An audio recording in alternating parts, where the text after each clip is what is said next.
Selamat malam Ibu Bapak Saudara-saudara.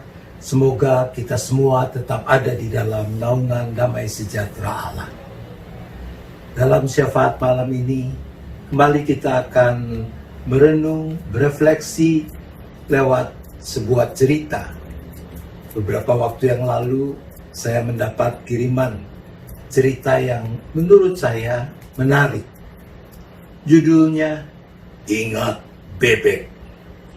Diceritakan dalam sebuah kesempatan liburan, Johnny, seorang anak laki-laki bersama kakak perempuannya Sally, mereka berlibur ke tempat kakek dan nenek mereka yang tinggal di pedesaan.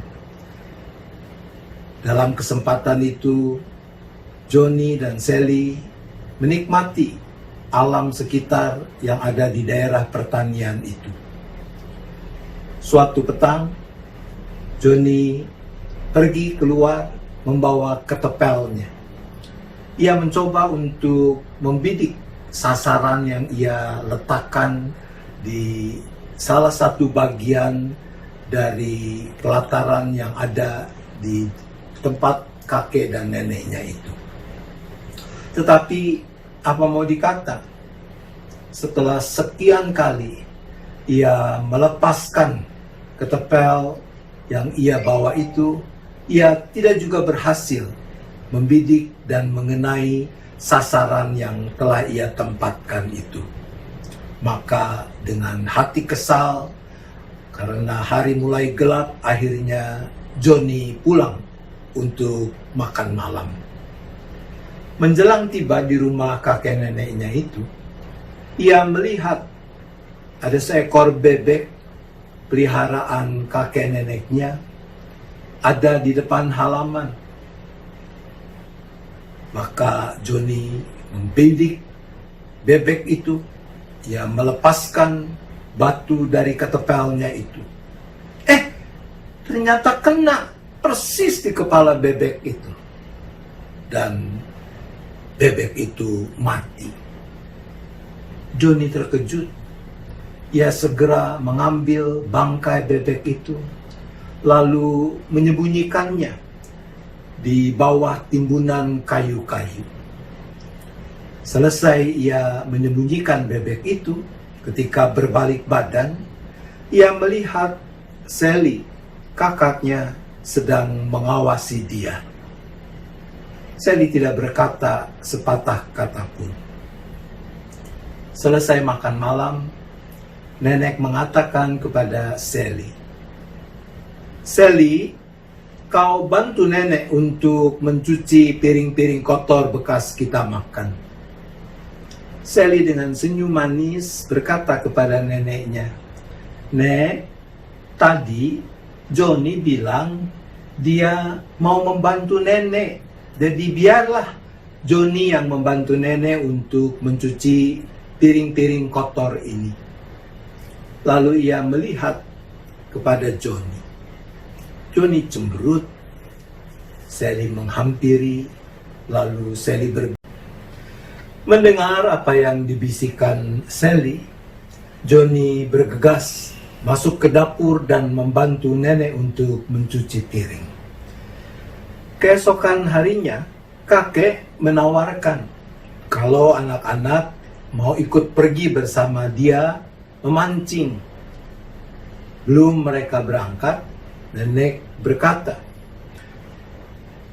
"Maafkan nenek, tetapi nenek perlu bantuan Sally untuk membereskan rumah." Sally kembali tersenyum kepada neneknya, dan dia berkata, "Nek, semalam waktu mau tidur, Johnny mengatakan dia senang sekali membantu nenek. Jadi biarlah Johnny yang membantu nenek." Pergilah Sally bersama kakek bersenang-senang memancing, sementara Johnny tinggal di rumah membantu nenek. Begitulah beberapa hari Johnny yang mengerjakan pekerjaan-pekerjaan di rumah yang sebenarnya diminta oleh nenek untuk dikerjakan oleh Sally. Setiap kali Johnny menunjukkan sikap enggan Sally tinggal membisikkan, "Ingat bebek." Setelah beberapa waktu, akhirnya Johnny tidak tahan. Ia datang kepada neneknya.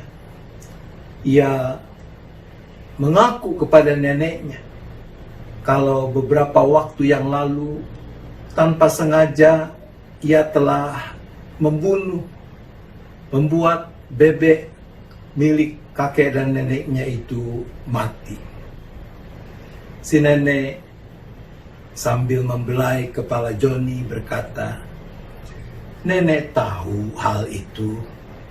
Saat itu nenek ada di balik jendela dan nenek melihat bebek itu mati karena kau ketapel. Nenek tidak marah kepadamu. Nenek sudah memaafkanmu. Cuma nenek heran, kenapa kau membiarkan dirimu sekian lama tunduk pada kemauan dan ancaman Sally? Kenapa engkau tidak segera datang kepada nenek untuk mengakui kesalahanmu?" Saudara-saudara, bukankah seperti itu juga yang kerap terjadi di dalam kehidupan kita?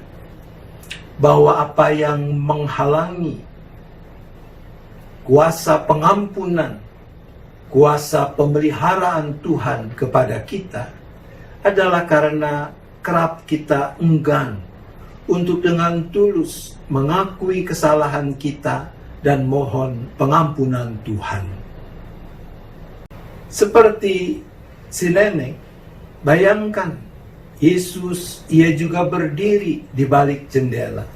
Dia melihat segalanya. Dia tahu apa yang kita perbuat.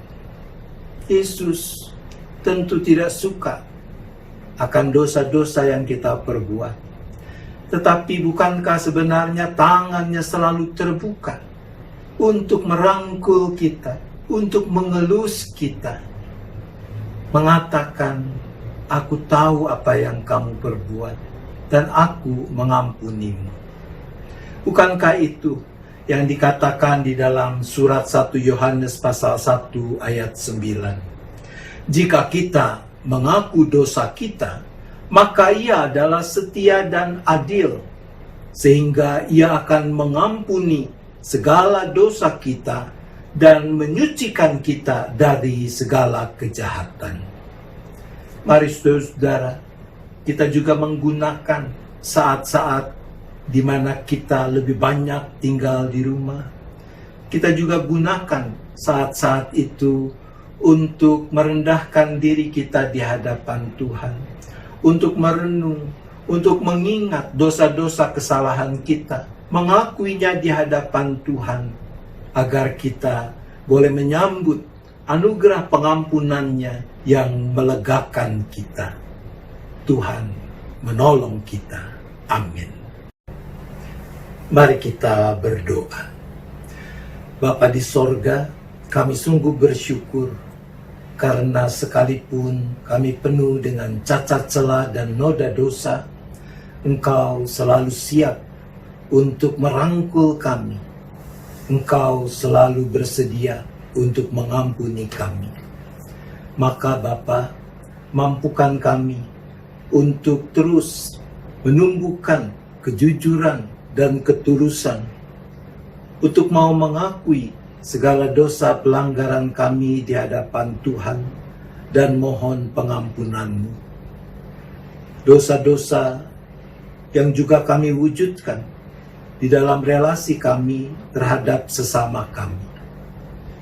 Maka Tuhan, berikanlah juga kepada kami kebesaran hati untuk minta maaf dan memaafkan, karena Tuhan yang sudah terlebih dahulu mengampuni kami. Ya Bapa, ampuni kalau di sana sini ketika kami merasa kami punya banyak kebutuhan, sementara situasi masih belum menentu, lalu kami juga enggan untuk berbagi kasih, untuk memperhatikan, untuk memperdulikan kebutuhan orang lain dan sebagainya.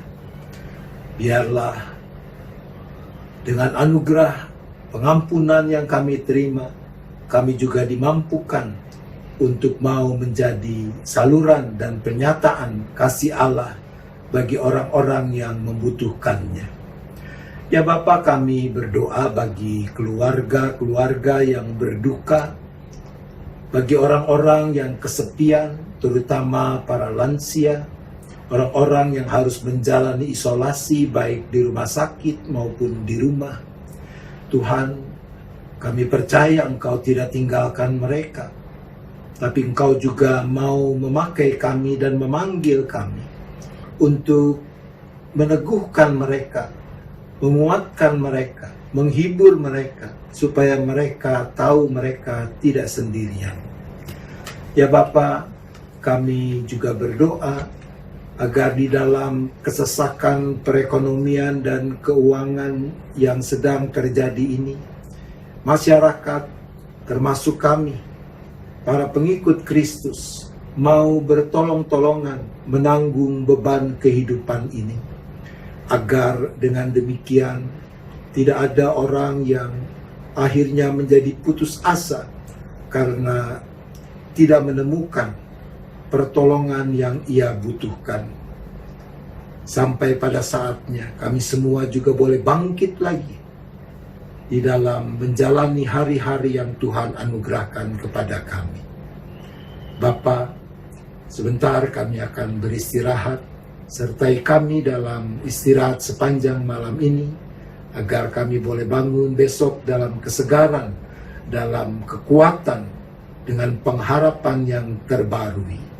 Kami berdoa hanya di dalam nama Tuhan Yesus Kristus. Amin. Selamat malam, selamat beristirahat. Tuhan tetap beserta kita.